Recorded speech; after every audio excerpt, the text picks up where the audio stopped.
वाराणसी से मोदी का नाम तो तय होने के बाद अब विरोधियों ने उनकी घेराबंदी शुरू कर दी है। आम आदमी पार्टी के नेता अरविंद केजरीवाल का वाराणसी में मोदी के खिलाफ चुनाव लड़ना करीब करीब तय है। अब बस इसका औपचारिक ऐलान होना बाकी है। पार्टी की 23 मार्च को वाराणसी में रैली है। पार्टी की ओर से कहा गया है कि वो जनता से पूछने के बाद इसका ऐलान करेंगे। लेकिन इन सब के बीच वाराणसी में मोदी को रोकने के लिए एक नई रणनीति सामने आ रही है।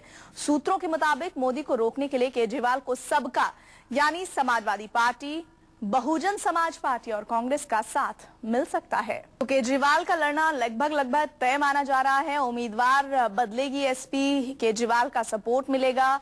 ये तमाम कयासों के दौर जारी है।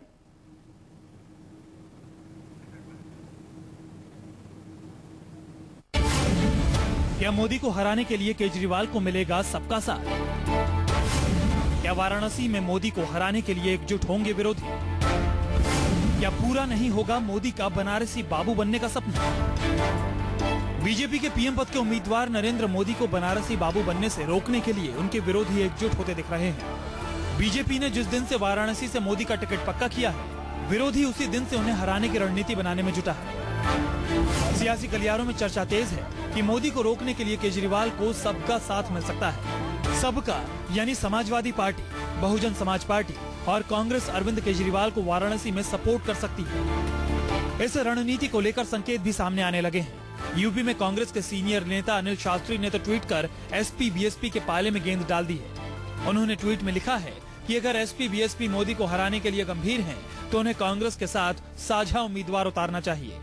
हालांकि कांग्रेस के दूसरे नेता कह रहे हैं कि इस बारे में आखिरी फैसला पार्टी ही करेगी। इस तरह का विचार हमेशा होता है कि जब कोई ऐसी स्थिति आए कि सांप्रदायिक ध्रुवीकरण के शंका हो, तो उस समय जो लोग धर्मनिरपेक्ष हैं वो एकजुट हुआ है, पहले भी हुए हैं। अब गठबंधन के राजनीति का दौर है। चुनाव से पहले और चुनाव के बाद गठबंधन होते हैं, तो मैं नहीं जानती कि इस मामले में हमारी पार्टी का क्या विचार है। निर्णय तो हाईकमान ही लेगा। कांग्रेस की तरह समाजवादी पार्टी से भी इसी तरह के संकेत सामने आ चुके हैं। पार्टी के एक नेता कह चुके हैं कि मोदी को रोकने के लिए उनकी पार्टी केजरीवाल का समर्थन कर सकती है। कांग्रेस ने अभी तक वाराणसी सीट पर अपने उम्मीदवार की घोषणा नहीं की है। हालांकि अभी तक इस सीट पर अजय राय के नाम की चर्चा चल रही है। लेकिन अब कांग्रेस बदले हालात में मोदी को पटखनी देने के लिए वाराणसी में कोई नया दांव चल सकती है। विरोधियों की इस घेराबंदी की खबरों से बीजेपी खेमे में भी खलबली दिख रही है।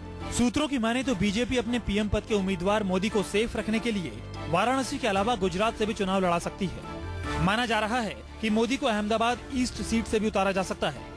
हालांकि यूपी बीजेपी के नेता आरोप लगा रहे हैं कि तीनों पार्टियां तो पहले से ही मिली हुई हैं। भारतीय जनता पार्टी प्रारंभ से दोहरा रही है कि सपा, कांग्रेस, बसपा ये तीनों एक हैं। तो ये तो पहले से ही तीनों एक हैं, तीनों केंद्र सरकार में साझीदार हैं और हम लोगों को एहसास है कि इस तरह का चुनाव वो करा सकते हैं। तो कोई फर्क नहीं पड़ता है? कोई फर्क नहीं पड़ता। वाराणसी में मोदी को घेरने की ये रणनीति कितना रंग लाती है, ये तो आने वाले दिनों में साफ होगा। लेकिन अगर केजरीवाल को पानी पी पी कर कोसने वाली पार्टियां आने वाले दिनों में वाराणसी में उनका समर्थन करती नजर आए, तो आपको हैरान होने की जरूरत नहीं है।